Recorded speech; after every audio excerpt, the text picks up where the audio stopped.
The Fates of Nations by Paul Colinvaux. This book is an ecological understanding of class struggle. Colinvaux describes class or social status as a niche in the ecological sense. Birth rates tend to adhere to what the parents perceive they can support in maintaining theirs and their children's standard of living. Thus, higher classes have less children because they cannot support as many children on that standard of living, and their children cannot inherit that standard of living. While lower classes tend to have more children because they can support those children and give them the inheritance of their standard of living, which is low to nothing.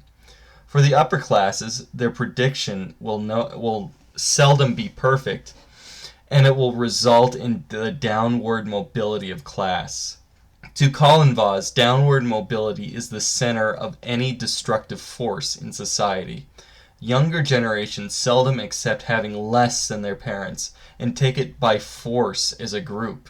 This taking by force comes across as either a violent conquest of foreign lands or a violent revolution in order to receive the spoils of war of another nation and take that into the downwardly mobile classes for their own good.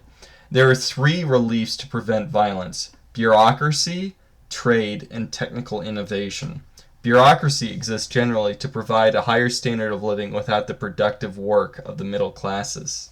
For the productive work of the middle classes. Trade hires efficiency of the creation of comfort goods and maintains or declines the standard of living. In the competition of children trying to keep their parents' standard of living, technical innovation makes life easier for all, simply by saving time. These traits cause higher civilizations to urbanize and the countryside to be left only to the most profitable forms of farming instead of subsistence agriculture. This leaves those nations which are urbanized weak and easily conquestable. Western Rome was destroyed by barbarian invasions, cutting off the supplies to the cities. Genocide thus occurs from destroying urban centers and causing the people within to starve or not have replacement level demographics.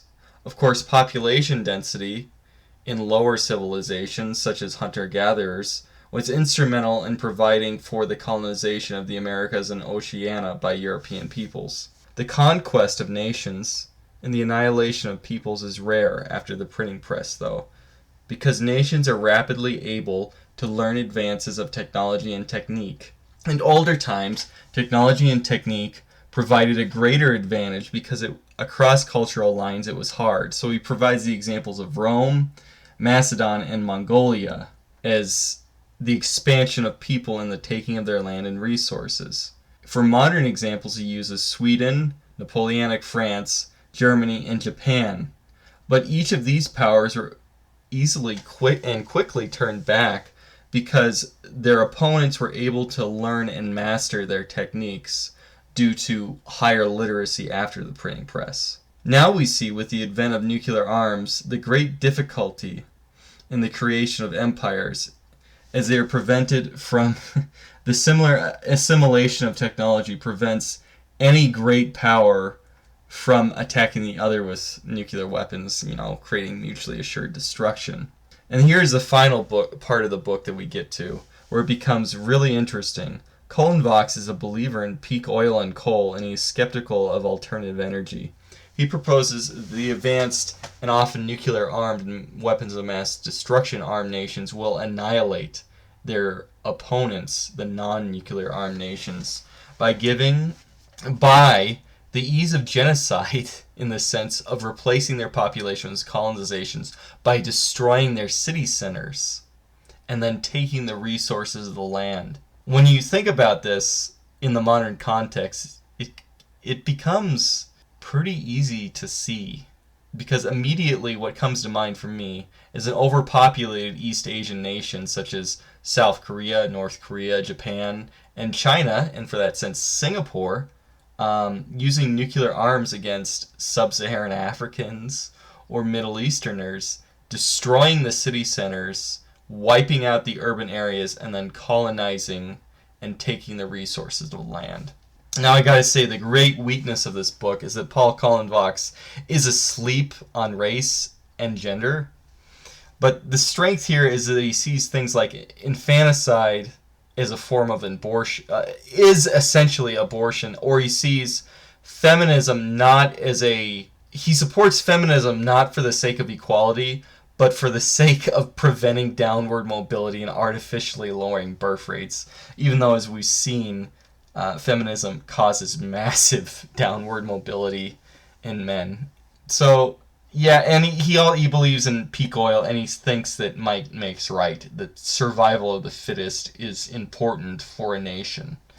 So, a little right-wing collectivist there. He believes that there will be the formation of nation states in Africa, though, because of his lack of understanding of the differences between races. Nation states will form in Africa, but because that's not really possible. So he sees like there's going to be nation states which will form in Africa, and they'll be like Napoleonic or Great Northern Wars in Africa until an African Caesar unifies, say, all the Anglophone or all the Francophone lands. But the problem is that African wars don't really become these mass wars of annihilating armies occupying space. It's merely just a bunch of Africans roaming around the continent like a pack of cats. And they just destroy stuff and take it for corruption, not really for the state, but for like their mercenary armies and their militias and so on and so forth. When you see the Great War of Africa, that's what happens when you have a continent-sized war, not Napoleonic wars in Africa. Another problem is he just didn't foresee the Great Replacement. And it just doesn't, what's happening right now just doesn't work in the system. It is completely antithetical. Note, if you want to reread, the appendix is simply a summary written in, the high priesthood language of academic journals, and it's not really worth reading the first time. If you want to go read this, some of it is just like this meta history, and it's not very good. It doesn't have citations. So if you want to just read his core beliefs, just read the human niche, the human niche, why history happens in the shape of things to come. Overall, this book is good. It's pretty interesting, but the meta-history, all meta-history is forcing general history to fit to your own beliefs. I mean, from Spangler to Colinvaux, that's what it's always going to be. It's interesting just to understand the different meta-histories and compare nations against each other. And that is pretty fun, so I would recommend this book. Fates of Nations is just kind of a normal print. I don't have anything to say about it. This is an older copy. I got it for free. It's kind of an interesting book to find at your college for free, The Fate of Nations. But anyway, he doesn't use any citations really, or uses very little amount of footnotes and references at all. So a lot of it is common knowledge, I'm not going to deny that, but, you can't really use this in any kind of meaningful manner because of the lack of footnotes or endnotes, and that sucks. The formatting is fine. It's just pretty generic altogether. Easy to read, no problems with it. It's published by, I thought it was Penguin. It's like some kind of fucking, pelican down here. I don't know who it's published by.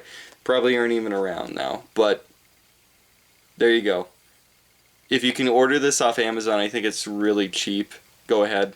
If you're interested in metahistory and in ecological understanding of human expansion, it's interesting.